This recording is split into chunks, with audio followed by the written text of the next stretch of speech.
E sobre essa fala de Donald Trump, a gente conversa agora com o analista de economia e âncora do CNN Money, Gabriel Monteiro, que já está aqui comigo. Muito bom dia para você, Gabriel.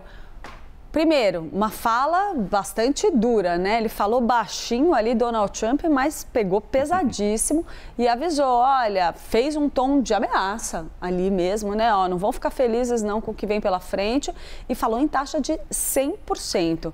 A gente já consegue projetar um pouco, sentir um pouco do clima de como vai ficar a relação de Donald Trump com países emergentes, em especial aí com os BRICS? Bom dia para você. Um ótimo dia, Clarice, a todos que estão nos assistindo. Países emergentes, a gente tem que distanciar aqui parte deles, falando um pouquinho sobre, claro, aqueles que fazem parte do BRICS e aqueles que não fazem parte do BRICS e talvez estejam um pouco mais alinhados ideologicamente com o governo de Donald Trump, como é o caso da Argentina.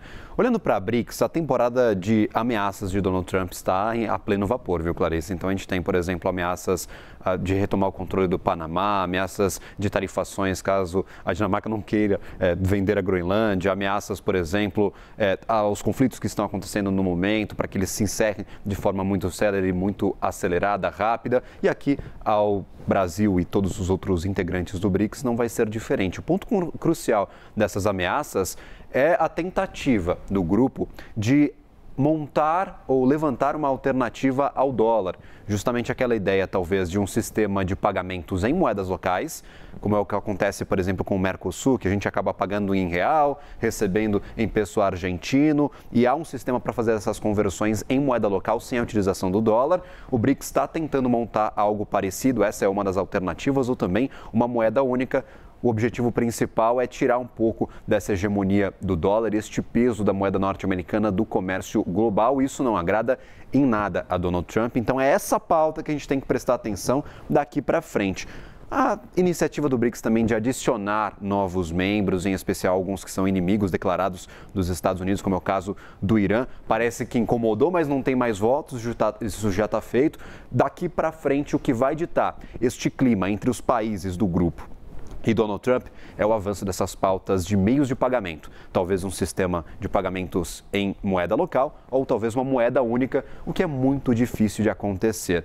O Brasil está levando em banho-maria essa relação, pelo menos neste começo. A gente tem, por exemplo, os embaixadores, o Itamaraty falando propriamente em nome do Brasil para tentar acalmar um pouco os ânimos, sentir o tom das políticas de Donald Trump que serão aplicadas. A gente, por enquanto, não teve aquelas grandes taxações, o que é já uma boa notícia, nós trazíamos ontem, e já tivemos uma resposta a estas declarações de Donald Trump. A secretária-geral do Itamaraty disse que o Brasil e os Estados Unidos vão trabalhar mais nas convergências do que nas divergências. É mais ou menos o tom que a gente deve ter para esta relação. Brasil, por enquanto, pisando em ovos, viu, Clarissa? Se a orientação do governo é para que os ministros não falem deliberadamente sobre pauta, sobre novas políticas, novos projetos, é o que a gente falou nessa semana sobre evitar portaria, não tem portaria para nada estourar no governo federal, para nada estourar na presidência, acho que deve ser a mesma política para relações externas. Concentra no Itamaraty, ninguém fala nada para não estourar nessas relações externas do Brasil, mais ou menos esse sentimento que eu tenho até agora. A gente já teve no passado o presidente falando justamente sobre essa moeda única, falando que o Brasil tinha que diminuir a dependência do dólar. Caso algo parecido aconteça, essa relação pode ficar um pouquinho mais pesada. E aí a gente tem, claro, algumas ideias do que pode acontecer. Tarifas de 5%, 25% foi o que apareceu aí nos últimos dias como possibilidades para o Brasil. Ou, no caso deste acirramento do conflito, desta guerra comercial entre China e Estados Unidos, que é propriamente sobre isso que a gente está falando.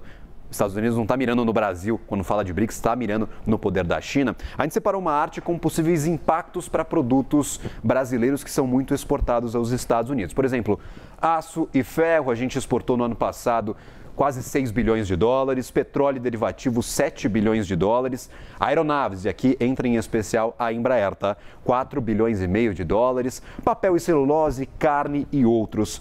Eventual impacto utilizando essas tarifas de 10%, 2 bilhões de dólares na nossa balança. De 25%, 5 bilhões e meio de dólares. E aí a gente imagina algo em 100% praticamente inviabilizaria relações comerciais com o nosso principal parceiro, viu, Clarissa? Mas assim, a gente tem que levar isso assim com muito cuidado.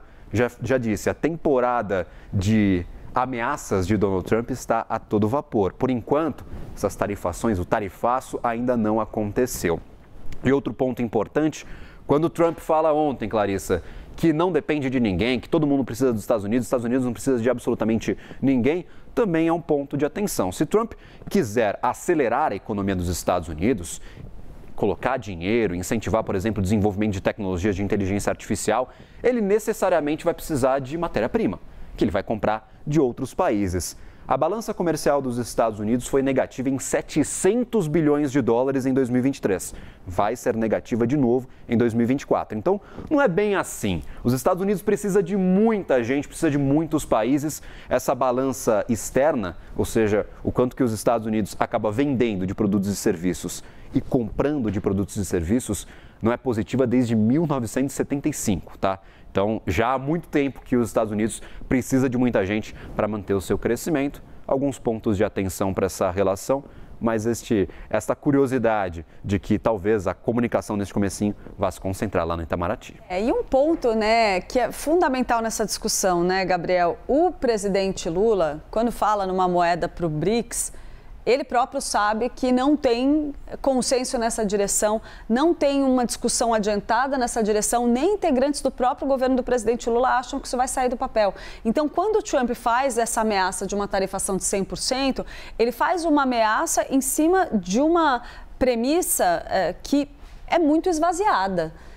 Então, não é algo que de fato está colocado nesse momento, que se vai depender de uma moeda única do Mercosul, fora do dólar, distante do dólar, para que Trump faça uma tarifação de 100%, nem no governo brasileiro acredita-se que isso tenha uma possibilidade. Enfim. Agora, só um ponto, pode ser que o BRICS não avance na moeda única, mas avance naquele sistema de pagamento em moeda local.